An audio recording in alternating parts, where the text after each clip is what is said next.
मंदिर बांधून काय उपयोग? जय भवानी. सगळ्यात पहिले तर मला एवढं भारी सरप्राईज दिलं, गिफ्टच दिले, त्याबद्दल मला लय भारी वाटते आणि तुमचं सगळ्यांचं खूप खूप आभार. महाराजांचं मंदिर, त्याचबरोबर त्यांचं पराक्रम, पुढच्या पिढीला आपण काय गोष्टी सांगू शकतो या सगळ्याची माहिती इथं बघून लयच भारी वाटते. ज्या माणसाला दुःख कळलं माणसाचं, त्याचा उद्धार करायला जो धावला, त्याला आपण देवाप्रमाणे पूजत आहोत. खरं सांगायचं म्हणजे महाराज माझ्यासाठी नुसतं देव नाही तर त्याच्या बी वर आहे, कारण त्यांनी मला जगायला शिकवलं. 18 पगड जाती धर्माच्या लोकांना संघ घेऊन महाराजांनी स्वराज्याचं सपान बघितलं आणि ते सत्यात उतरवलं.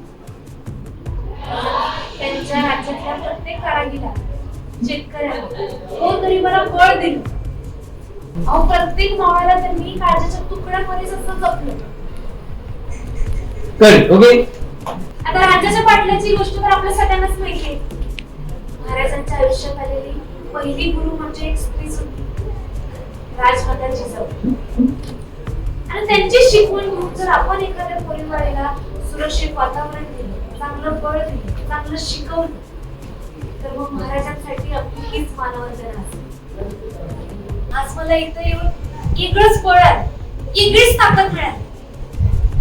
आपण एखाद्या माणसाचं मंदिर बांधतो म्हणजे आपण त्याला आदर देतो, सन्मान करतो. महाराजांचं व्यक्तिमत्व देवासारखंच आहे.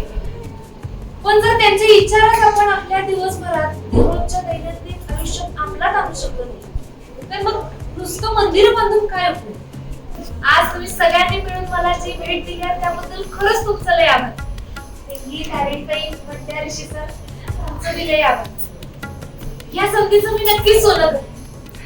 आणि आज मी शपथ घेते की महाराजांच्या स्वप्नातलं स्वराज्य घडावं यासाठी मी कायम झटत आहे. आणि आपण सगळे मिळून आपल्या राज्यासाठी त्यांच्या स्वप्नातलं स्वराज्य बघू. जय भवानी. जय भवानी.